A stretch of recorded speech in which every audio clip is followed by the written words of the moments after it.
Joining us live now is Defence Analyst Lieutenant Colonel Stuart Crawford and travel expert Simon Calder.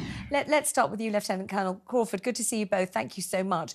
Lieutenant Colonel, this sounds unbelievably dangerous because it's happening in mid-air with planes already in flight. Can you explain what the implications are of a frozen satnav?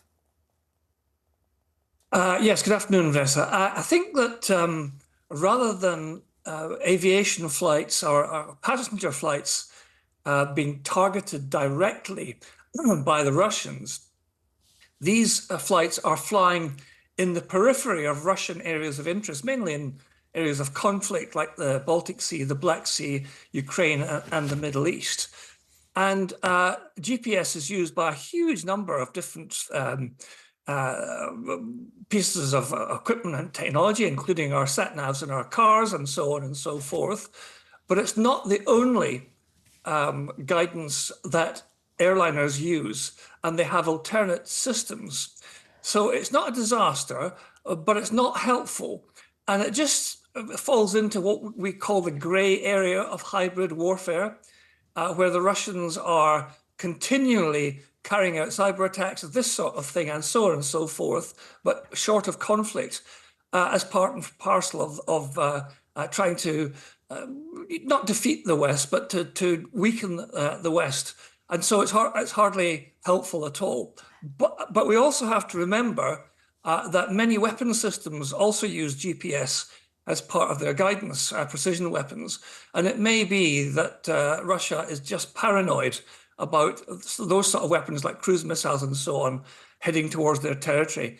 And jamming the GPS is a sort of a safety measure that covers all eventualities. But it's hardly helpful. Lieutenant Colonel, it sounds a bit more complicated than that, because it said that not only are these satnavs immobilized so that they can't be used, nobody knows, and they can't signal where they are or see where anyone else is or know where they're going, that kind of a thing, which seems like a pretty major inconvenience, but also false obstacles are appearing so that pilots are having to veer away from what they think is some kind of blip or problem or something or other.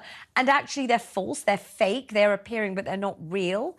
Do you know about that? That sounds quite frightening, doesn't it? Well, yes, it is. I mean, as I said before, that there are alternate systems, but the Russians have for a long time had very effective and very extensive electronic warfare capabilities, which are used in battlefields and other areas all the time. And this is just part and parcel of this. But as far as I'm aware, they are not, for example, switching off or attacking aircraft transponders, which are the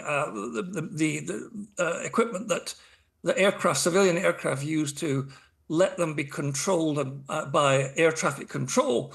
And also, it's interesting that the jamming and spoofing and whatever else you want to call it is only taking place on Russia's frontiers, if you like, and not in the middle of the Atlantic or in British airspace or anything like that, which would be a clear attack on our sovereignty. Lieutenant Colonel, thank you. Let me bring Simon Calder into this. Simon, we'll take your views on the satnav situation, and then we'll veer into the travel situation, and particularly a forthcoming rail strike, yet another one. So views on the satnav being paralysed? OK. Well, yes. And as we heard from Lieutenant Colonel Crawford, this is an extremely reckless act. That's all I would characterise it as. Why would you deliberately want to jeopardise one of many safety systems? Pilots are all about knowing where they are and how to navigate. And there's very, very basic ways of doing that that don't involve satnav. Of course, that's only been with us relatively recently. And aircraft have known where they were for a long time since then. When you are talking about holiday flights, do not fret that your Manchester to Malaga EasyJet or Ryanair plane is going to be targeted like this. It's not going to be, as Lieutenant Colonel Crawford was saying, this is all about Russia's immediate vicinity. So around the Kaliningrad area, that's a Yorkshire-sized chunk of Russian territory between Lithuania and Poland, and also around the Baltic republics of Estonia, Latvia and Lithuania. And that's going to have an effect. But of course, the Russians have been up to tricks involving civil aviation before. About 3 years ago, you'll recall that a flight on Ryanair flying from Athens to Vilnius in Lithuania was actually forced to land in Belarus by MiG fighters from the Belarus Air Force, acting, it appears, on the orders of the Kremlin. So pretty nasty stuff there, but nothing so far that would deter me from flying to or from the region. But I imagine the pilots are absolutely furious, jeopardizing a good, generally reliable navigation system is just a horrible thing to do. We're going to get to the rail strikes in just 1 second, but first I want to ask you about something. Lieutenant Colonel, thank you so much. I don't think you're going to want to plunge into these travel details, so it's been lovely having you on the programme, and goodbye.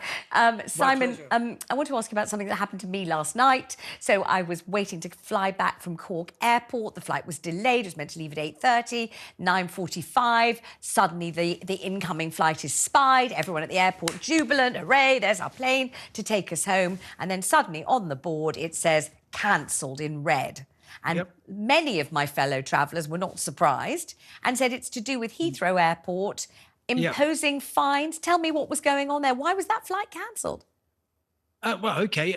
Basically, aircraft are not generally allowed to operate to and from Heathrow Airport between about 11:30 at night and 4:30 in the morning. Got to give the people of West London some respite.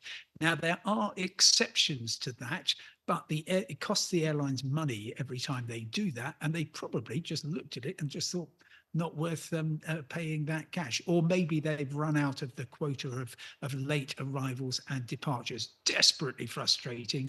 Well, obviously, the nation celebrates you got back OK. Here I am, I'm fine.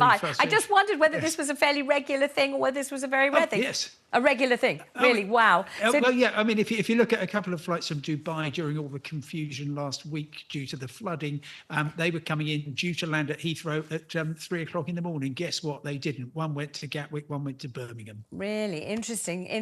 Very, very briefly, rail strikes again.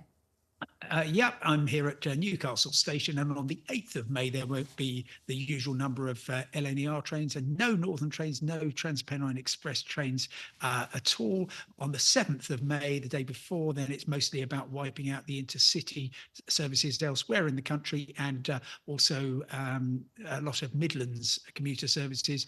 And on the Tuesday, the 7th of May, it's going to be hitting the London commuter services. So train drivers belonging to the ASLEF union, once again saying to the government, to the train companies, we're here, don't forget us, and we want some money which doesn't come with strings attached, please. Thank you very much indeed.